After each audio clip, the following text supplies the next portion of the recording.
The traditional electrical macrogrid operates as a massive, centralized distribution system.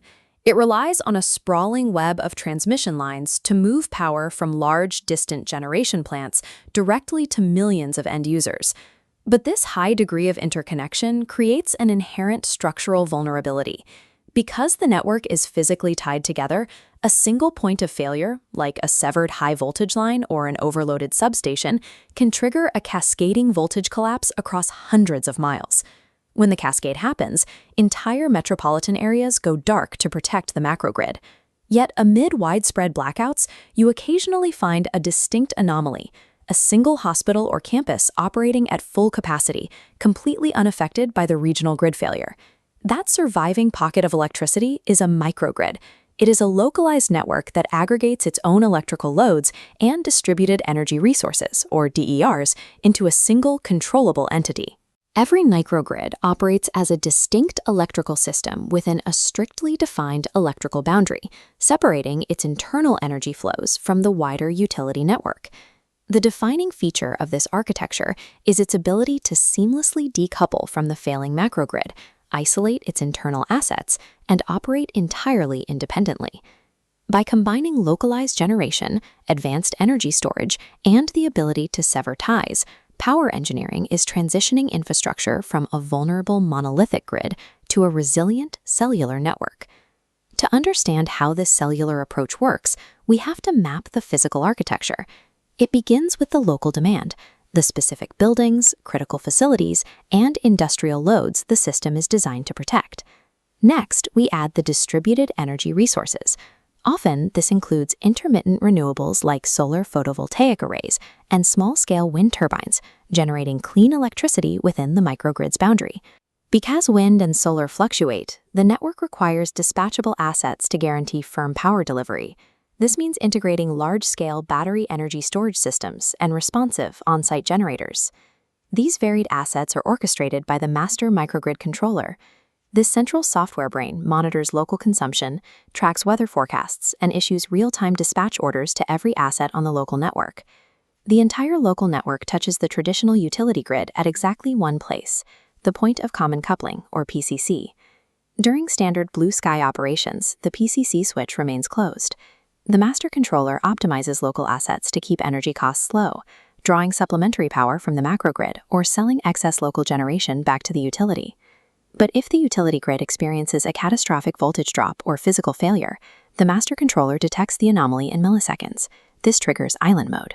The controller commands the physical breaker at the PCC to open. The microgrid instantly severs its connection to the macrogrid, isolating and protecting its internal equipment from the external blackout. The point of common coupling is the physical interface that allows a microgrid to function dynamically as both an economic grid citizen and a self-sufficient island. Islanding solves the blackout problem, but it immediately creates a physics problem. Once decoupled from the external utility, the microgrid must maintain exact electrical frequency and voltage entirely on its own. On a conventional utility grid, massive fossil fuel turbines act as shock absorbers. If power demand suddenly spikes, the sheer physical weight and spinning momentum of those giant turbines instantly absorbs the electrical fluctuation. Modern microgrids lack that physical mass. They are powered largely by inverter-based resources, like solar panels and batteries, which generate electricity chemically and electronically. They possess zero spinning momentum. To prevent the local grid from destabilizing under shifting electrical loads, engineers replace physical inertia with digital logic. They use a multi-layered software protocol known as hierarchical control. First, the microgrid must establish a baseline. Specific assets, typically battery storage inverters, are designated as grid-forming units. They project a mathematically precise voltage and frequency reference for the rest of the islanded network. Other assets, like solar arrays, operate as grid-following units. Their inverters detect the grid-forming reference signal and lock onto it, allowing them to safely inject power without causing erratic voltage swings. When someone flips a switch and local demand spikes, the base layer, primary control, reacts. Decentralized Droop algorithms programmed into individual inverters autonomously adjust their power output in milliseconds to handle the mismatch. If a frequency deviation persists over several seconds, the secondary control layer activates. The centralized master controller calculates the error and sends top-down dispatch orders, fine-tuning the inverters to restore exactly 60 Hz and rebalance the battery's state of charge. Together, these high-speed algorithms act as virtual inertia. They execute thousands of mathematical corrections a second to prevent the isolated, massless grid from collapsing under its own changing electrical weight. While the control theory is universal, the actual physical design of a microgrid is dictated by its location and the specific loads it is engineered to protect. In dense urban utility territories, designers deploy the critical infrastructure class of microgrids. These are nested directly within the existing macrogrid, physically wired into community anchor institutions like water treatment plants and emergency response hubs. The operational objective here is specific: prevent the secondary societal and economic damage that follows a blackout by keeping life-saving services fully online. Hospital complexes, for example, require massive amounts of thermal and electrical energy. Their microgrids prioritize firm generation, often utilizing natural gas-fired combined heat and power plants, paired with fast-acting battery storage to ensure absolute reliability. If a severe storm knocks out the city grid, the hospital's master controller islands the campus. Simultaneously, it executes emergency dispatch orders to instantly shed non-essential loads, cutting power to empty administrative wings or decorative lighting. By dropping unnecessary electrical weight, the controller ensures that the localized generation flows exclusively to critical zones, keeping operating rooms, refrigeration for medical supplies, and life support systems continuously powered. Urban critical microgrids function as automated insurance policies. They leverage localized assets to keep civic lifelines functioning exactly when the macrogrid fails. At the far end of the design spectrum are isolated mini-grids.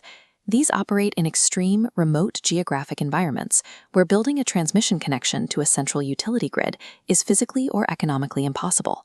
Historically, remote islands and Arctic communities survived by running diesel generators 24 hours a day. This created total operational reliance on highly expensive, logistically fragile supply chains that required shipping hazardous fuel across rough seas.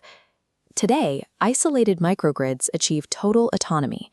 Kodiak Island, Alaska manages a massive 28-megawatt peak load, serving residential populations, heavy industry, and a Coast Guard base. By integrating advanced energy storage with existing infrastructure, Kodiak's grid controller balances those heavy industrial loads using virtually 100% renewable wind and hydro generation year-round.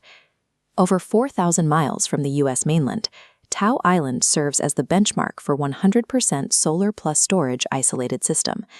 By deploying a massive solar array and battery capacity, Tau eliminated the need to import 100,000 gallons of diesel annually. Unlike an urban hospital waiting for a blackout to trigger island mode, these remote mini-grids exist in a permanent state of islanding. Their hierarchical controls must autonomously maintain perfect voltage and frequency, 24 hours a day, 365 days a year without fail. They prove that a fully decentralized grid architecture is not a theoretical model. It currently keeps entire communities alive at the edge of the world. Whether serving an isolated island or a nested urban hospital, autonomous microgrids provide the framework for modern infrastructure, maximizing economic efficiency on blue sky days and guaranteeing societal resilience on black sky days.